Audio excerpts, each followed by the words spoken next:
Ce jour-là, Irene Fernandez et ses militantes ont décidé de frapper un grand coup au ministère du Travail et ont convoqué la presse. On ne le dirait pas, mais Irene Fernandez, c'est la terreur du gouvernement malais. Depuis 40 ans et malgré son handicap, elle lutte inlassablement pour la protection des domestiques. À quelques mois des élections, elle est venue déposer une pétition en leur faveur, car elles sont traitées ici comme des esclaves. Nous sommes venus vous apporter ces 130 000 signatures de soutien aux domestiques. Il faut qu'elles ne soient plus considérées comme des servantes, comme le dit la loi, mais comme de véritables travailleurs et bénéficier ainsi des mêmes droits que tout le monde. Changer la loi en faveur des domestiques, le message d'Irene Fernandez est toujours le même et c'est ce qui irrite le gouvernement qui voudrait bien la faire taire. Considérée comme antipatriote dans son pays, cette militante des droits de l'homme a échappé de peu à la prison. Ce jour-là, Irene Fernandez n'aura droit qu'à quelques minutes d'entretien avec le ministère. Le gouvernement ne veut pas donner les mêmes droits aux domestiques. Il croit qu'en exploitant la main-d'œuvre bon marché, le pays va devenir plus compétitif et attirer de nouveaux investisseurs. Bien plus grave que les entorses aux droits du travail, en Malaisie, les domestiques sont le plus souvent des esclaves, maltraités, torturés, parfois jusqu'à la mort. Sur cette photo en noir et blanc brandie par les manifestants, Mae Si Chan, une domestique cambodgienne de 24 ans, retrouvée morte de faim chez son employeur en juillet dernier. Quand la police l'a identifiée, elle ne pesait que 26 kilos. Sur son corps, plusieurs blessures infligées par ses patrons, aujourd'hui en prison.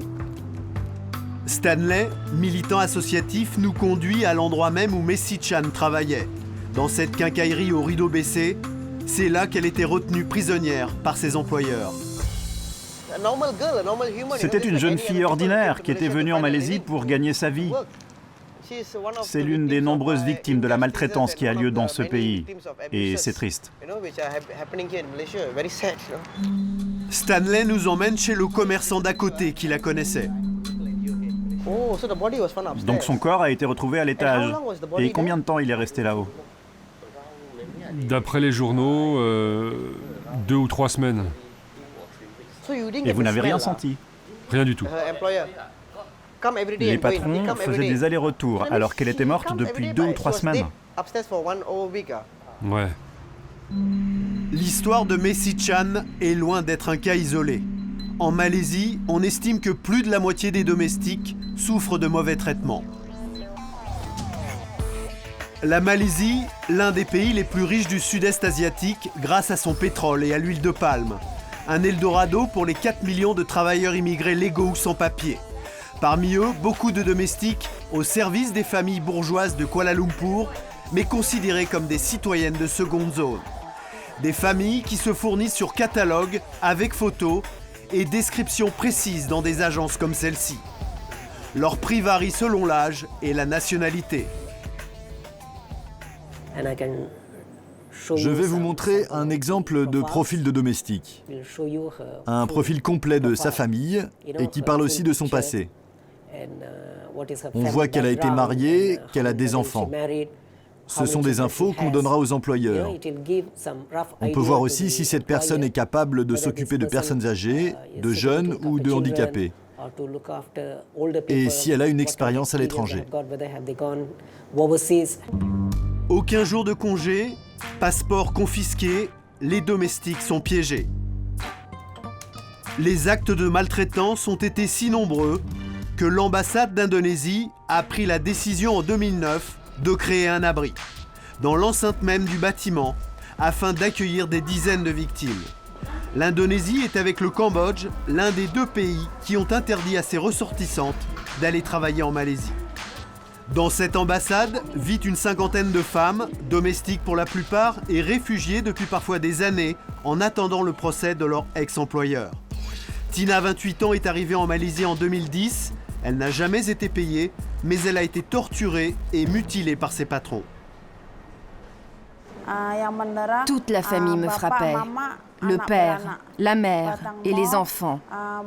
Ils utilisaient des manches à balai, des tuyaux d'arrosage, des ciseaux, des couteaux, de l'eau et de l'huile bouillante. Le calvaire de Tina a duré plus de 4 mois.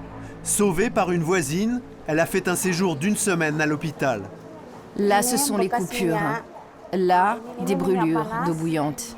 Et puis là, des brûlures d'huile bouillante. Tina espère maintenant être payée pour pouvoir rentrer dans son pays. Son patron, lui, ne sera pas inquiété par la justice, comme dans la plupart des cas. Récupérer les salaires non payés, c'est le travail de Tenaganita, la principale association qui défend les domestiques en Malaisie. Co-dirigée par Liva, l'association a aidé 200 femmes domestiques ayant subi des violences, rien que pour l'année 2012.